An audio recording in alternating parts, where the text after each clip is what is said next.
Doing great today. Thanks for being here. Welcome back after our um, couple weeks here of being away. Appreciate that you're here this morning. If you're online and can hear me, if you could just pop a note in the chat room and say, "Yep, I'm here," that would be awesome.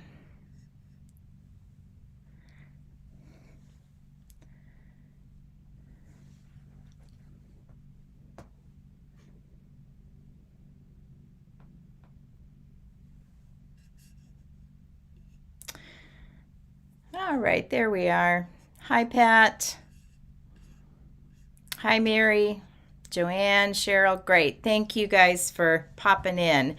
And you can see me and hear me. I'm glad. It's always a little bit nerve-wracking when you first turn it on.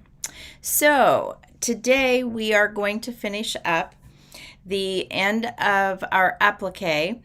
And to do that, I'm going to go through and just share some ideas and some thoughts with you on this last applique project that we have to do, the large flower at the bottom right of the quilt. And then I also want to share with you a few more embellishment. Not that you may or may not do that on this particular quilt, but then it'll be in your toolbox for at some point in the future where you can use it for something else. And so I've got a few little things that are easy to do and that add a lot of impact to a flower or even your leaves, that kind of thing. So with that, let's pop down here to my other screen. And I want to share with you these particular leaves. Again, I got a few stray strings because I don't have them all sewn down yet. On these particular leaves, we've got these little indentations or points. I made them a little bit rounder so that it was easier to turn under because I am doing turned applique. And using the applique stick from Quilter Select works wonderfully because you can use the glue, and they have the glue stick also. And when you use this glue stick and turn that under, it works perfectly. And you can get those little indentations, especially you can get them really well if you use your Applique tools or you use an orange stick is what I did because for me the wood holds the fabric as you're coming in from the front and turning to the back. So, but the truth of it is that I will often do, the turning of my applique. I like to use the starch or glue method. Those are my two preferred methods of using the applique or creating the applique. But there's also raw edge.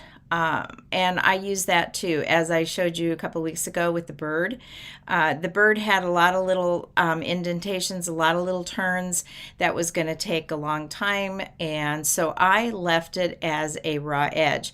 And these flowers would also, or stems actually is what they are, would also make for good raw edge applique.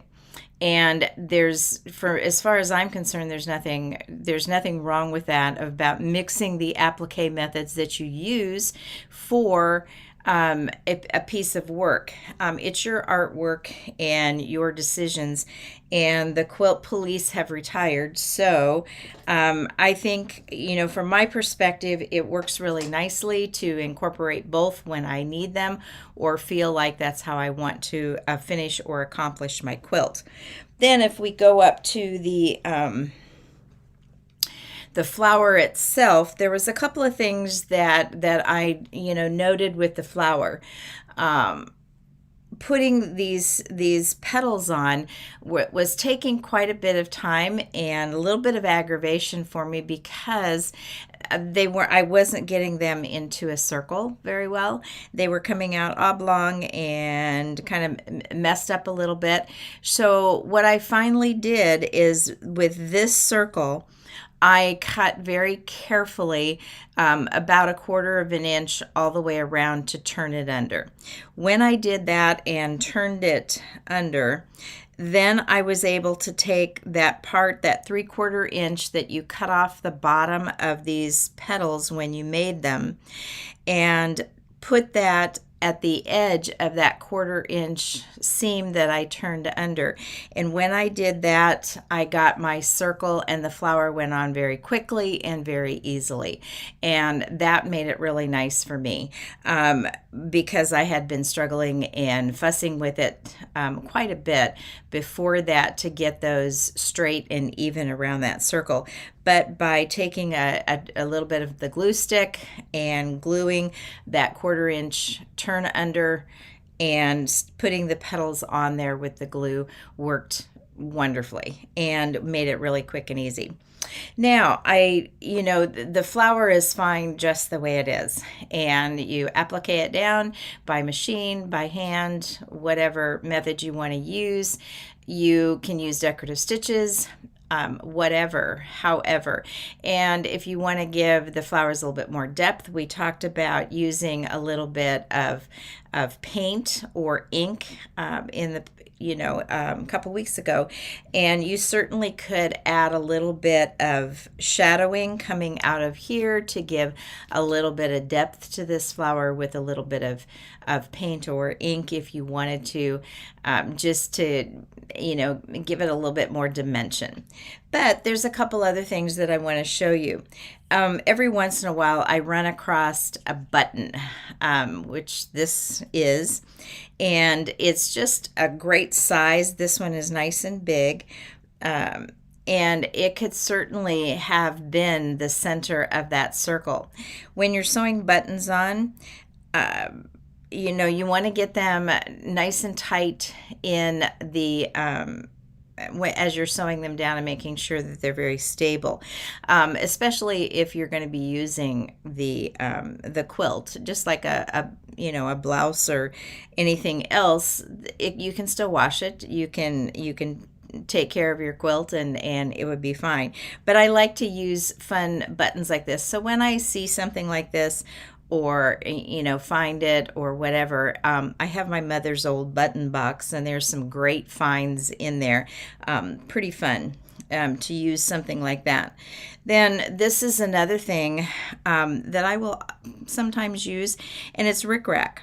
And I simply started in the middle and kept rolling Rickrack in a ring, and then I put it on some netting so that I could sew it down and make sure that that back was secure in there.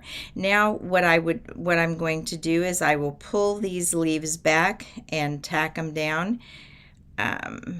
If I wanted to use something like this for the center of a flower, like that. And again, this can be washed. I will often, especially with dark colors, I will test a little bit of the Rickrack first to make sure that it doesn't bleed or that type of thing, especially if this quilt is going to be washed. And I do wash my quilts that I put beads on, that I use these decorative things. But this really gives it, a heavy-duty 3D effect, and I like that. Once I've secured everything down, then I cut the tool away and let that go. The other thing is sometimes I'll find these really pretty little Rickracks, and they've got little this one has that silver shiny metallic thread running through it, and that can easily be tucked under the edge. and give a little bling and a little extra something to the flower. And that can be sewn down by machine with invisible thread, or a thread that's the same color as your Rickrack, wherever you might choose to put that. And that's kind of a fun way to add a little something else to the flower, and a little bling to your quilt. A few years ago, I found this. I've used it for a variety of things. It's from YLI, and it's hand-dyed organic cotton.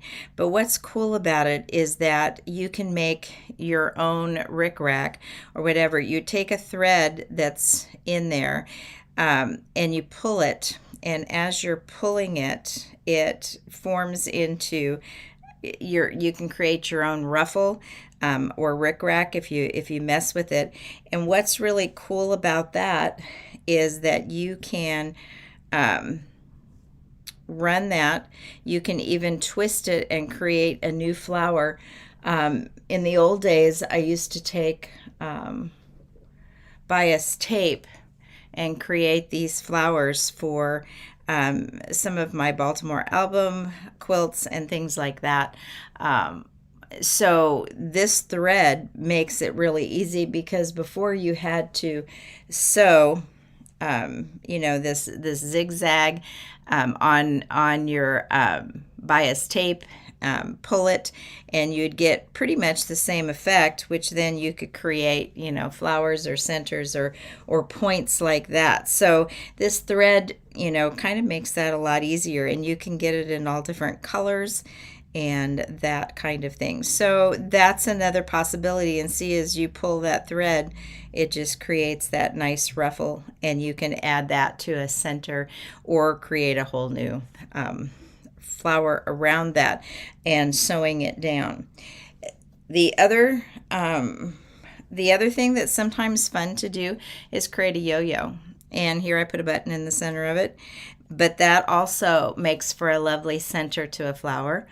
It just, again, adds another dimension to it. And I see Laverne had put up, how about a yo-yo in the center? Well, Laverne, here's your yo-yo. And it works great for that. Then I have a practice piece that I work on quite a bit. I'm sure that you've seen this, ribbon or tape that's used for sewing. Something that you can do with that's kind of fun is that I wrap it around and create a new flower. This, I put some buttons on the center. This was from the practice piece. And you can create something like that and add some extra stuff, extra flowers, that type of things to it. And all it is wrapping it in a circle, tacking it down, and you can certainly do that with your machine, or you can do it by hand. Put the buttons in the center, French knots, and something else or whatever. Again, with the buttons, you want to make sure that you sew them down securely, and I'm going to show you with the beading how to double knot that and make sure that it gets there. And again, you can use, I'm going to show a couple other things. You can use embellishing and embroidery work. I'm not sure how well you can see this, but there, the stitch is in there, and you could run that stitch with your sewing machine, find that, and then simply add beads to the ends or to the points or whatever that you wanted to do. I believe that this one is a stitch from the sewing machine, and so I chose that particular. I don't know that you can see it, and I thought we would be able to. And then I added beads to share in a class from that. Then the other thing that I find very fun that I want to show you right here is that I found these buttons. They were in my mom's sewing box. I'm not sure what they were from. They kind of look like little hats, but as a centerpiece, and then using eyelash yarn and putting it around that for the center of a And if you had, you know, some eyelash yarn and using it as a center for your flower, it just can add some fun there. And, you know, sometimes the eyelash in one turnaround is not quite enough, but you can see that it adds that little bit of something around the center. And of course, if you put it around the yellow part, it really shows up on the purple. Using it however you wish with that, and taking it around a couple of times will give it a real thick. And if you were to wrap it in the center of a sunflower, that other sunflower, you would really have quite that sunflower look in the center of your quilt. So that's just some very easy, very fun ideas. And when you go to quilt shows, there's always a booth that has these twisted ribbons and yarns and things. And every once in a while, I will pick these up when I'm at a show. And this is wonderful eyelash yarn that I've used it quite a bit and I love it. This is down to my last strand of it, so I'm going to have to find some more of it because it does add just some really cool stuff to the center of a flower, and especially those sunflowers. But right now, I'd like to share with you how to get a bead onto your work with and secure it. Maybe you already know how to sew beads on. But the first thing is I want to talk a little bit about the needle and thread. A tapestry number 3 needle is a good idea for these small seed beads. But otherwise use a beading needle, or I like the straw or milliner's needles because they're straight all the way up and down, and the needle and the bead will go through it. So I'm adding a knot to the end of and I'm using black thread here. I put a knot at the end of a double strand, and I put this little seed bead on here. It's very tiny. I don't think that's going to be helpful with this process, so I've got some larger beads here to show you. So bring your needle up from the back and leave about an inch on the back. Then pick up your bead. I'm going to use these little wooden beads and bring it down, and then go back in close to, if not right where you came up. And as you come to the back, slip your needle in between the threads on the first one, and then you can pull that tight through that bead, and that knot then becomes extra secure. You've actually added, you know, another level of security. Then as you pull that bead nice and tight, come up again on the other side where you first originally came up.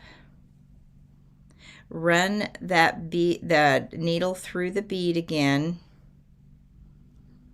and then down, and then come up where you want your next bead to be, which is going to be right at the end of that first bead. And once you pull that, at that point, that bead is very tight and secure in there. And I'm using black thread so that hopefully you can see what I'm doing on camera. But and then the next bead would go in place, or if you're putting it somewhere else.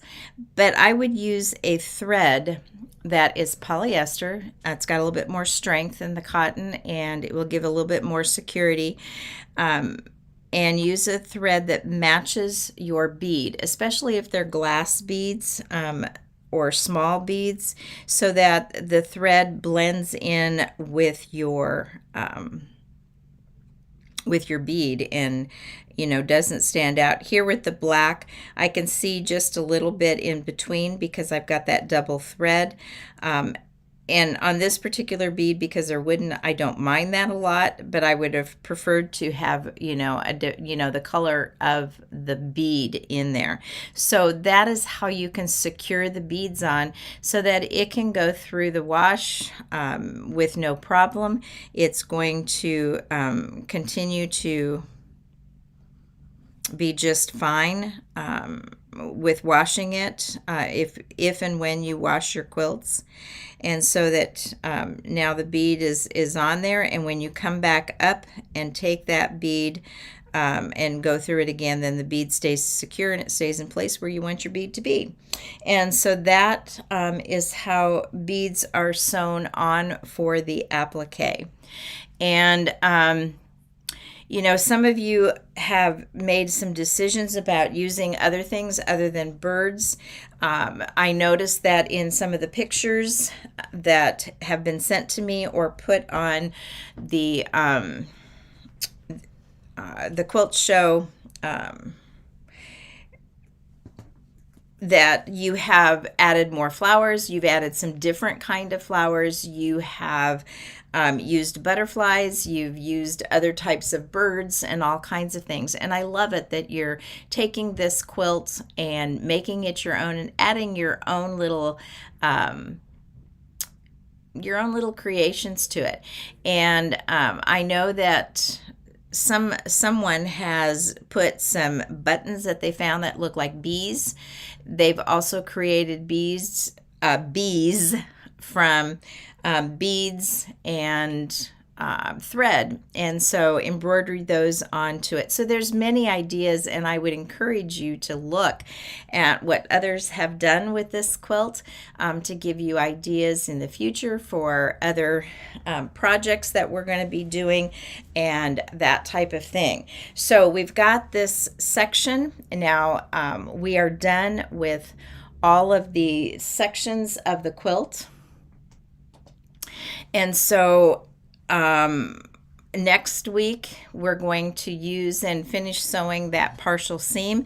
This block that we did today with the flower is the last section. We're going to sew that to section 5, and then 4, 5, and 6 will be sewn to the first 3 sections of the quilt. And then the top will be completed, except for the applique or whatever. If you need to finish it, I know I need to get busy and get a little bit more work done on my hand applique. I'm about maybe halfway done with that, so I've got a little bit more to do with that. And the then I'm going to show you a couple of things with finishing the quilt, some possibilities for you that you might do differently than what the original quilt had done to complete it by simply quilting it and then binding it.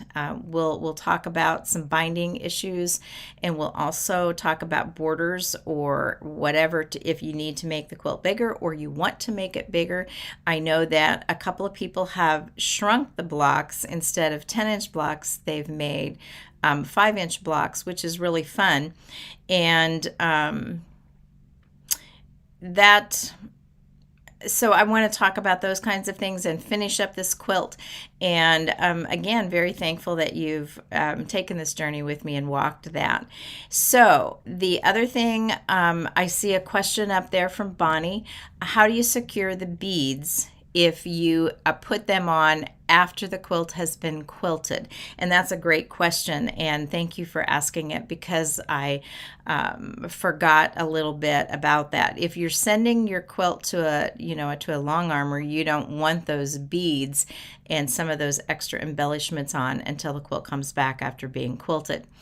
And so I do exactly the same thing that I just did now. but I will pull those knots through the fabric into the middle layers. Now, getting that, putting it through the to secure it like I did with that first one by putting it in and getting that knot. Let me go back to when I pulled that through it and knotted it from the back, that's not going to be possible. Now, when you have a tiny little seed bead like this, that knot is going to be a little bit tough to hide under there, but I will work with that and pull it again, leaving that, bringing it up, and I will go through the double string. Here, let me get this back on the screen a little bit more. Sorry about that. So I will come up and go back down, come back up, and then I will catch in between this and pull it tight so the second knot is under the bead, and it will give me the same level of security that I need to get in there. And so I pull it through to the layer, the inner layers with that. And the beading is a little bit tougher, but as long as your needle is sharp and you get the beads on, it really doesn't change anything because you're still going into those layers underneath. You just knot it a little bit differently. So you pull the first knot through, come up, catch that, and then pull it through so that you are securing it, and that second knot becomes under the bead. Even with a tiny little seed bead, it can work with that. Thanks for that question, Bonnie. I appreciate that.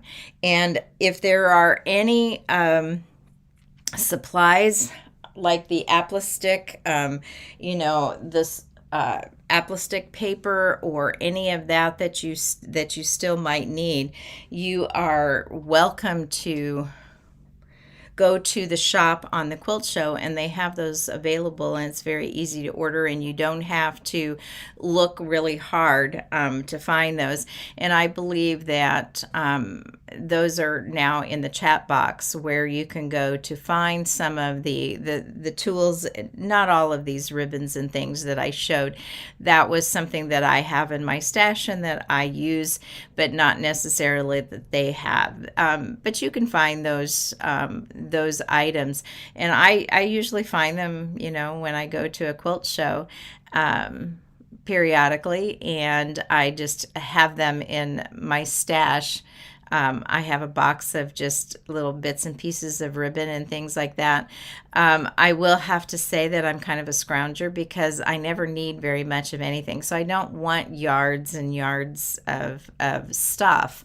And so I like to go into those booths and find their grab bags, or sometimes it's even their trash. And use that. But these are so fun. And I only buy my basic colors of these twisted specialized ribbons and things for ribbon embroidery, because I do use those quite a bit for different things, and I only buy basic colors. I buy the neutrals, I buy those tans and browns, I get a blue, a red, and a yellow, and I'm good to go. And that's really all I need in there. They last me forever. And let me just bring you back down to this for a minute, because I have a section, if I can find it. Oh, right here. I used out of one of those packages of my green.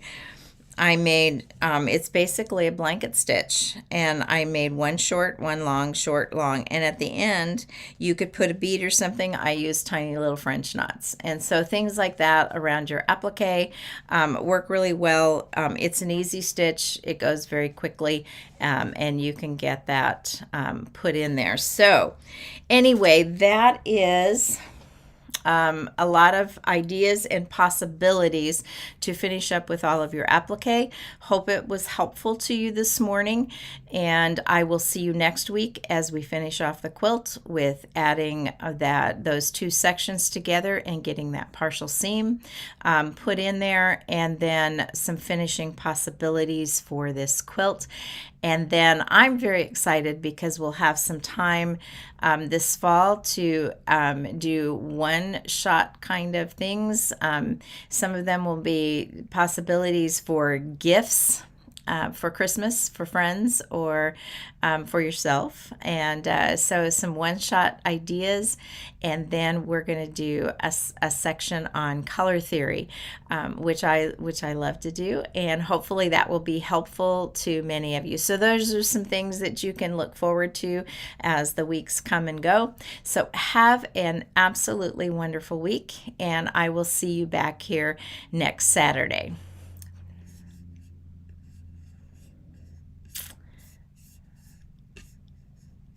And let me